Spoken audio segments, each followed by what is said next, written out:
gentlemen, welcome to episode 584. That's right, 584, the one and only Keith Andrew Network. I am your host, Keith Andrew. I'm here with Kellene. I just want to say thank you for being a guest on my talk show. Thank you so much, Keith. It's a pleasure to be here. No, likewise. The honor's all mine. For people who want to know what my talk show is about, the whole point of my talk show is to show people that even with having a learning disability, I can still amount to something.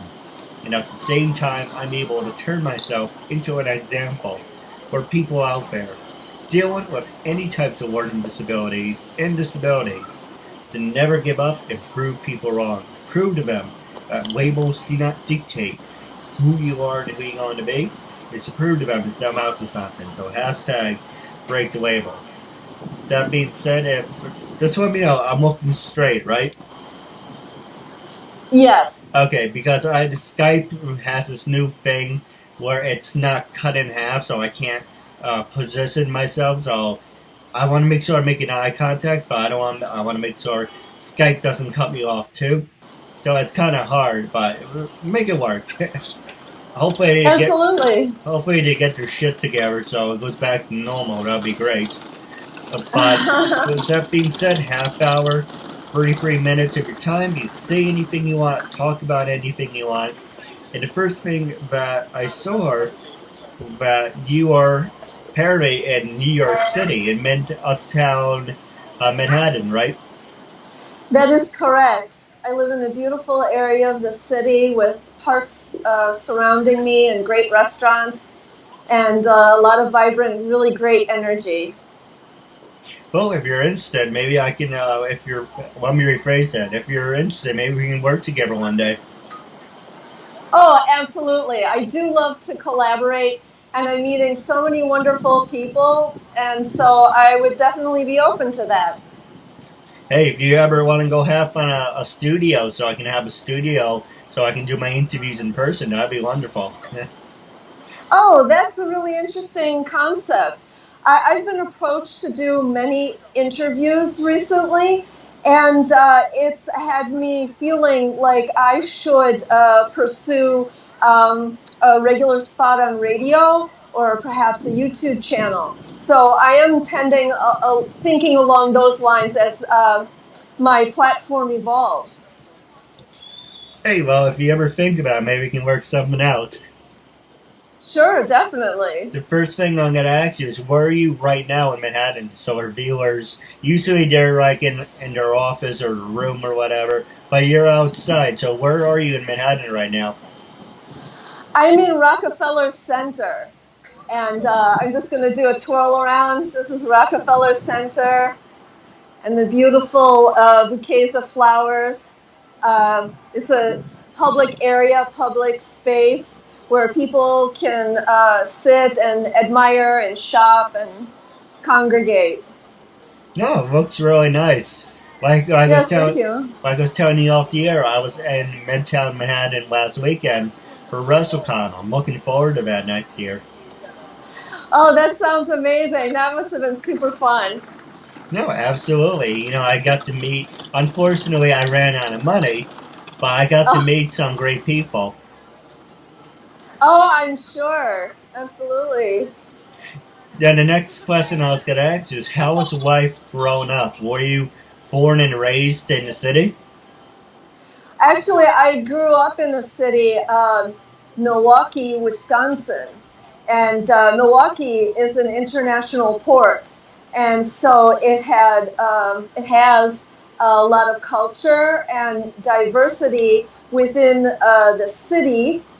And we have a lot of festivals. We have a music festival called Summerfest, and lots of really great. It was a great place to grow up as a child. You had access to the lakefront, very beautiful. Lots of parks and recreation.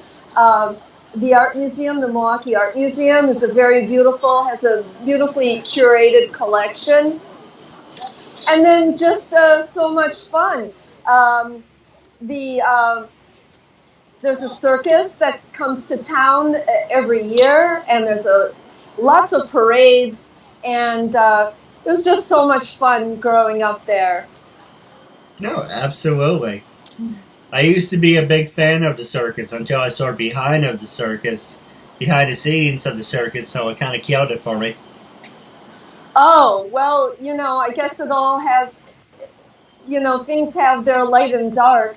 I certainly enjoyed all of the glamour and spectacle of the circus, and perhaps that's one of my influences in my fashion design and jewelry today.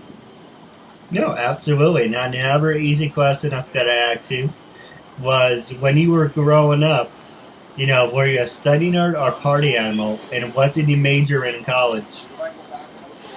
Oh, I was a really good girl with a little wild side, and I needed to be reined in occasionally. But I was generally,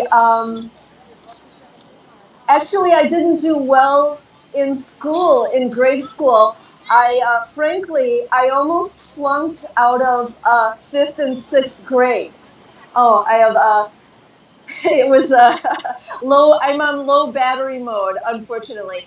Um, yes, I almost flunked, and I bring that up because you were talking about no boundaries, no limits, and just because people put you in this box or this category, it would seem that my type of intelligence came from a place that was unfamiliar to my teachers. They didn't really know how to deal with my type of creative approach to life, and I didn't fit in the normal box.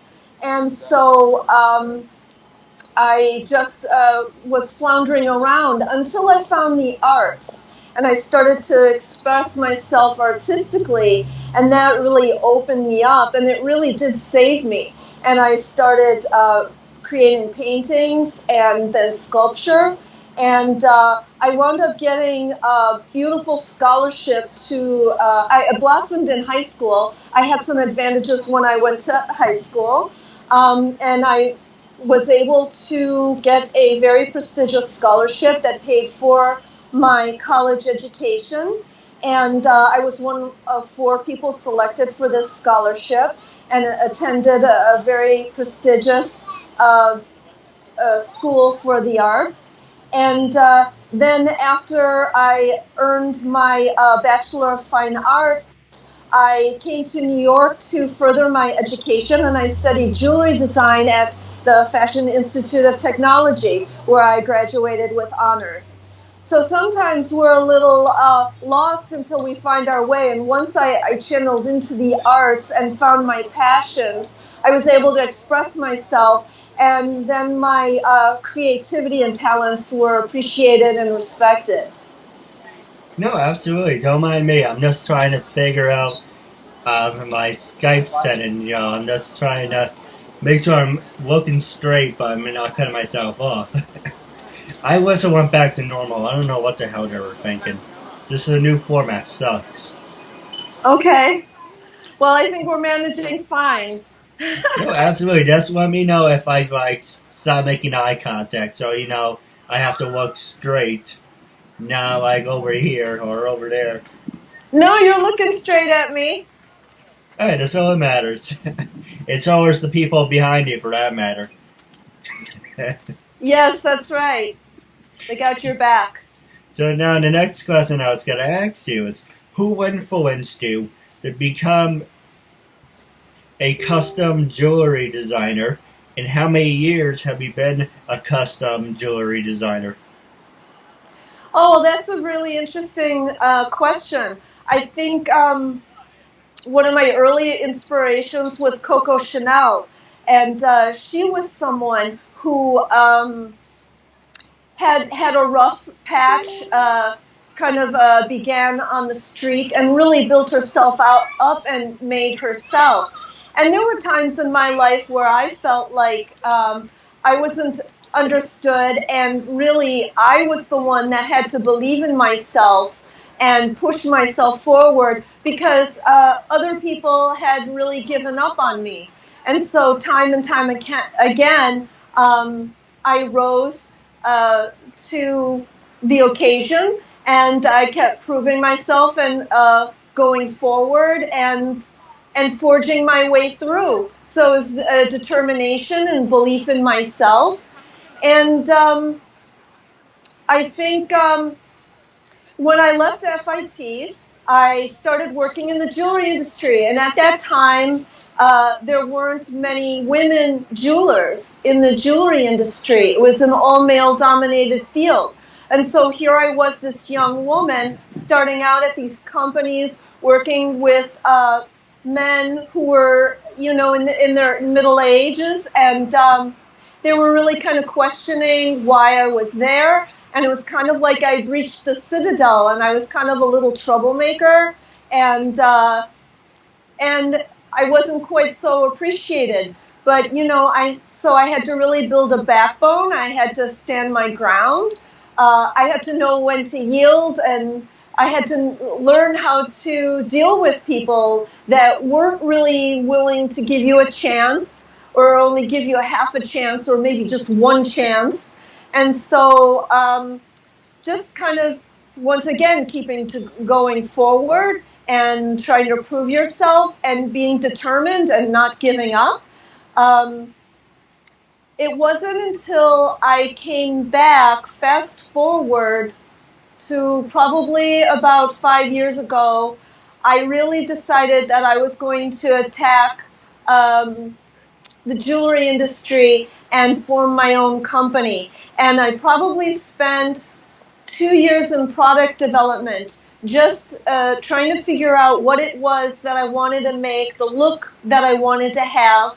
And I decided that I wanted to focus on gemstones, semi-precious and precious gemstones. I wasn't going to work with glass or plastic or other materials. I was really concerned with the energy and vibration of natural gemstones. That was probably one of the things that attracted me to jewelry in the first place, and being in this industry in the first place, is I connected with the energy of the gemstones. I realized there was something very one of a kind that was there.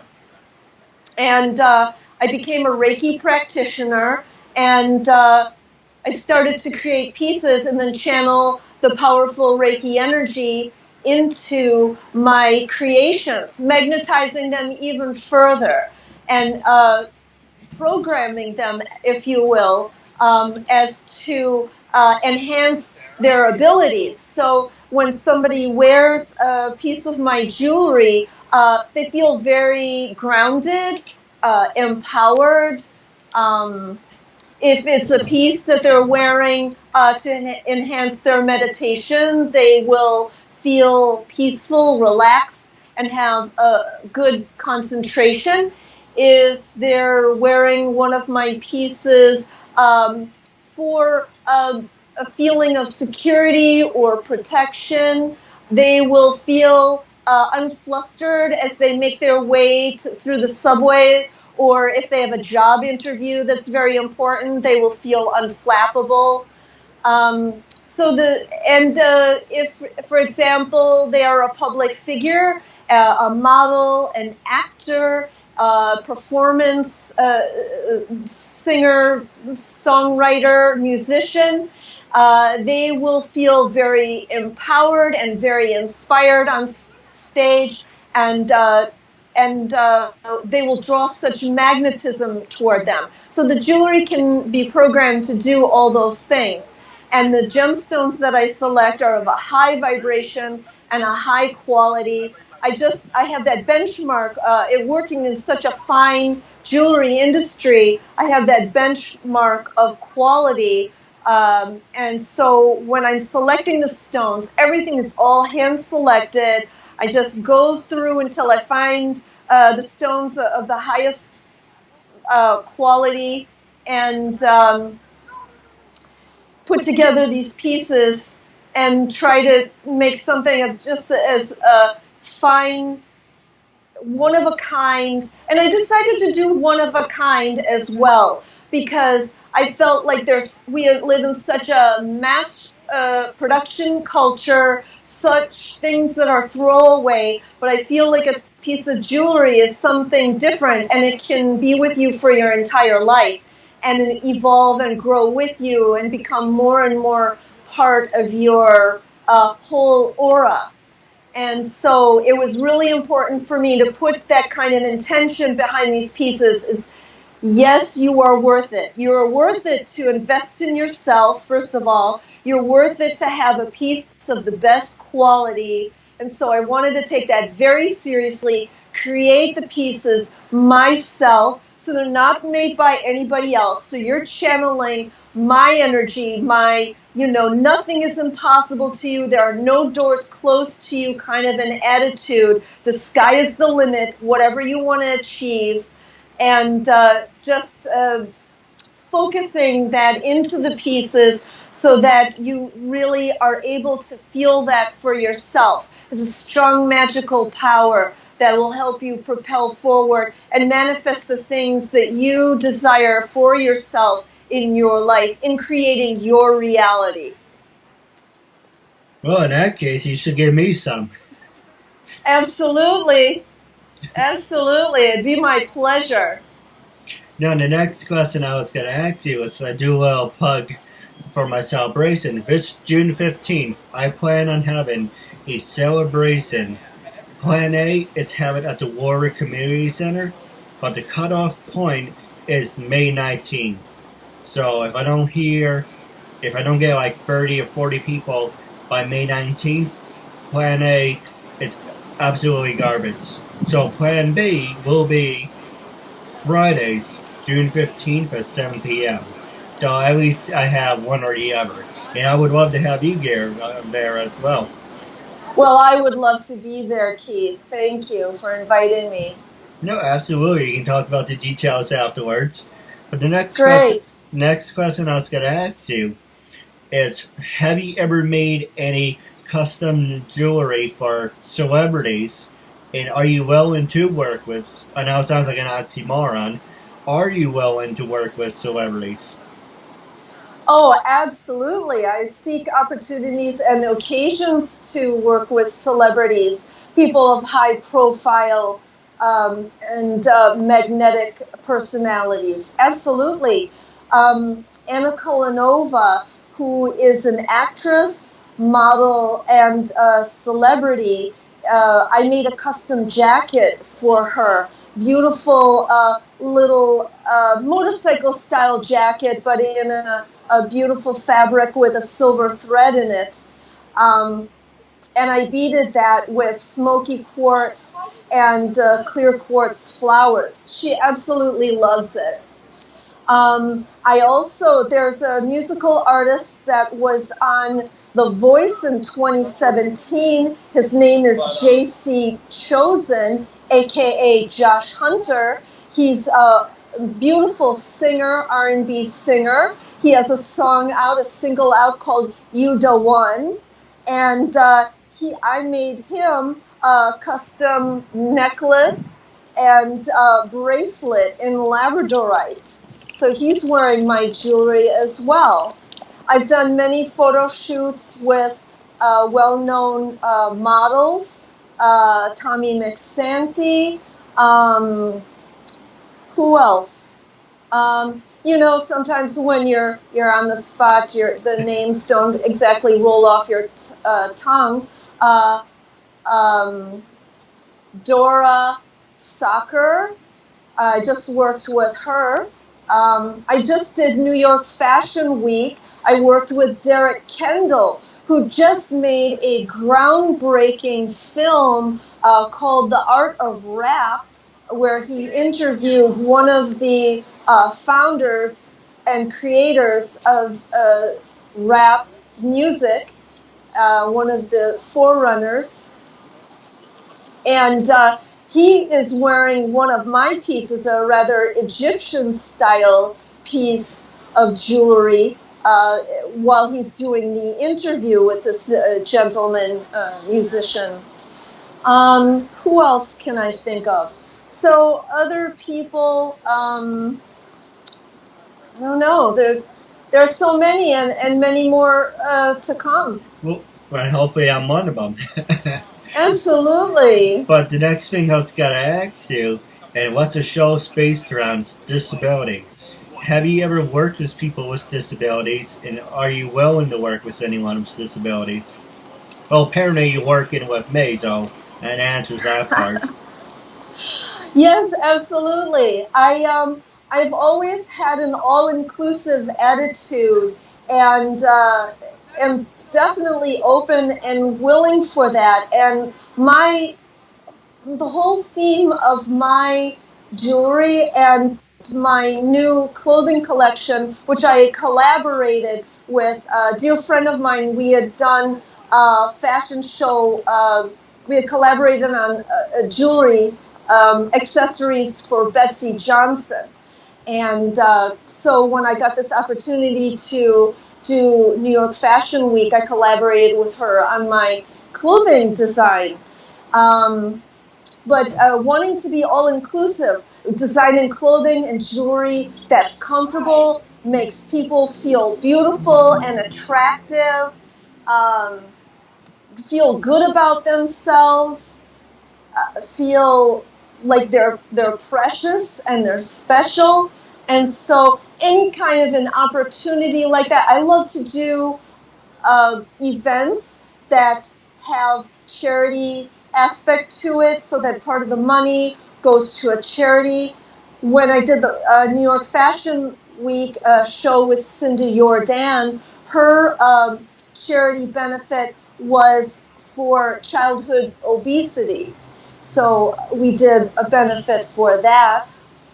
So things about healthy living. I'm a yogini.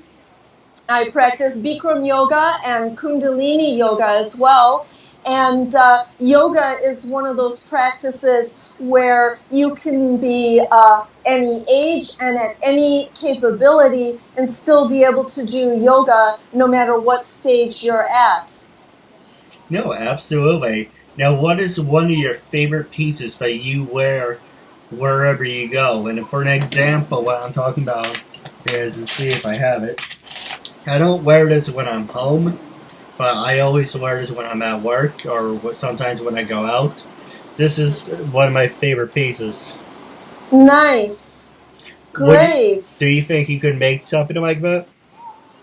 Well, I work with gemstones, and so I could make something with gemstones that are of that you're particularly attracted to, or perhaps for your birthday, your birth month. There's gems for each birth month, or for your zodiac sign, or just feeling your energy. There are a lot of times I'll get a sense for, oh, this would be really terrific on you. Like perhaps, you're wearing this shirt in a coral color, so maybe something with carnelian would be good for you. It's very protective. It's one of the only stones that does not need to be cleansed itself. It's sacral chakra, so it's both for creativity and your sense of personal empowerment, creativity,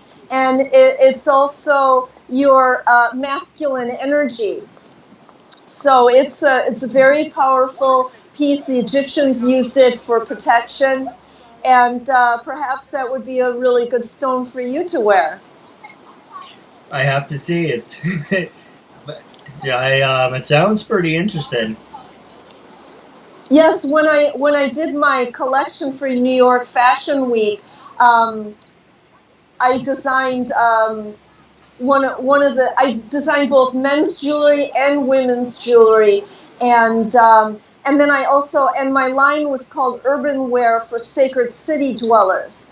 And what I did is I kind of addressed the idea of divine masculine and divine feminine counterparts, and I had the models walk down the runway together as couples, because I wanted to showcase completely coordinated collections, male, female, and show how they played off of each other. So the clothing played off of each other, and the jewelry played off of each other. So, for example, and I also, so I had 4 couples, and I had 4 sacred cities. So I had Atlantis, Lemuria, Telos, and Shambhala. And so for my Telos line, I did for the divine masculine, which is, it's not shadow masculine, it's not some kind of sketchy negative energy masculine. This is masculine at the height of empowerment and standing in truth and power of highest vibration. And so I had my divine masculine in the Telos wearing 2 different necklaces in carnelian and red jasper with some turquoise for accent. And then the divine feminine counterpart, she was wearing coin pearl, turquoise, and orange coral. So it was a very nice juxtaposition. He had a little more muted colors, she had a little more vibrant, and then the way they played off of each other. No, absolutely. Now, the other question I was going to ask is, how can people buy some of your work? I was kind of hoping you would be in your studio so you can show us some of your work, but we can do that in part 2. But do you have a website, and how much do you charge? Oh, well, I do have a website. It's www.kellenegems.com. That's KelleneGems.com.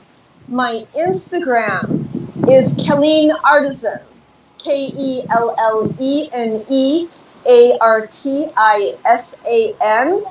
I'm also on Facebook, Kellene Kulas, Kellene,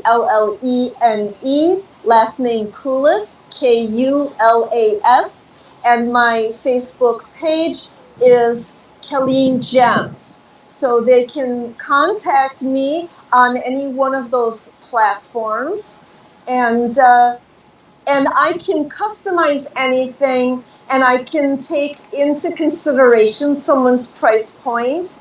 But I want them to be open to the fact that I will be making something one of a kind and very precious for them, and so it is worth it for them to value themselves enough to be able to make an investment. But I really do try to be very flexible and accommodating as far as people's price point. Usually, my bracelets will start at $50 and go on up from there. Necklaces can be $125 up to a few $1,000s. It's nice to have money, right? Yes, it is. And one of the things is if you value yourself and you don't pinch yourself off, you can have anything that you want. And so you can have things of great value. It's attracting abundance. It's about being open-hearted and open-handed. No, absolutely. I don't put a mask on. What you see, it's what you get. I'm straight edge. I don't drink. I don't smoke. I don't do any. Okay, occasionally I do something stupid, but this is what I want to do until I die. I'm not saying that to be cute. I'm not saying that to be funny. I swear to God on my life, this is what I want to do. I'm not expecting to be an A-lister. I'm not expecting to be, to be recognized. I am going to be recognized, but I don't need to have paparazzis up my ass. I like to have some privacy, but I like to know, I'm established. I'm getting myself out there, and when I die, people can remember me. So I can be a C-lister, I can be a B-lister. It's funny because I call myself the D-lister, because I'm on the D list right now, because I'm at the bottom. But I'm not asking to be like Robert Downey Jr. or Chris Pratt or Bill Maher or Bill Rowley, where you're shoveling all that money. I just want to become famous and say, I don't have to worry about being on my own. Mm-hmm. Yes, absolutely. And the key to abundance is being generous and expressing yourself and not pinching yourself off or cutting yourself off in any way and letting it flow. It's a currency. It's a current. It's a source of energy. And so flowing with the energy, allowing and accepting things, and saying no to things that don't serve you. It all creates that dynamic and creative energy in moving forward. And the universe can't stop a good idea. It just will. It will, at this point in time, it's so conducive to allow great things and creativity and genius to flow forth. So it's just a matter of believing in yourself, saying, yes, I am going to fulfill my destiny, what I'm meant to do here on earth. And so I'm just going to unapologetically be myself, show my brilliance, and shine forth. No, absolutely. And I do have a couple questions for you off the air. While wrapping up, when I first approached you to be a guest on my talk show, what was your first reaction? And after being a guest, how do you feel now? And would you recommend it to other people? Oh, well, Keith, I would certainly recommend being on your show to other people. Absolutely. I've had a wonderful time. You've asked me some really great questions, and I've very much enjoyed answering them. I looked forward to, I was very excited when you contacted me and very happy to have the opportunity to be able to speak with you. And I certainly will put you in touch with some of my friends who are looking for platforms and more exposure. And so we'll definitely be in touch about that. No, absolutely. Now, wrapping up our interview segment, I do have a couple questions for you off the air. But wrapping up, it was a real honor and privilege having you as a guest, and I'm looking forward to part 2 down the road. Thank you so much, Keith. Williams. This is Vanessa Lina. Adrian Marlowe. This is Cynthia Vassine. I'm Sonia Fisher. This is Shane Smith. My name is Alexandra Bowie. This is Amelia Clover. Hi, I'm Amy Linden. Hi, I'm Nicole Brown. Meg Green. Hi, my name is Asata Caldwell. Hi, everybody, I'm Brooke from Hi, I'm Bryn Bird. Hi, I'm Casey Dunn. Hi, it's Cassandra Kavinsky. Hi, I'm Christina Frieza. I'm Cindy Hogan. I'm Courtney Sinella. Hi, I'm Daisy. My name is Deborah Jane East. Hi, my name is Danielle Marcia. Hi, everyone, I'm Victoria London. Hi, I'm Heather Crona. Hi, I'm Heather Callahan Stevens. Hi, I'm J. Nicole Ralph. My name is Jamie Petrell. My name is Turi. My name is Julia Brankovich. Kathleen Wills. Kimberly Amato. Hi, my name is Laura Putton. Hi, I'm Laura Chapanis. Hi everyone, I'm Melissa Damas. This is Michelle Mupo, aka Fuchsia. I'm Rachel Rivera. Hi, my name is Sarah Joy Mount. Hi, I'm Susan Winder. Hi everyone, this is Venus Leone. Hi, I'm Showtana. Hi, I'm Stephanie Herrera, and I was just on the Keith Andrew Network. It was tons of fun. We used up all our time and then some. I really recommend this show, and try to be a guest on Keith's show. It was super fun. What?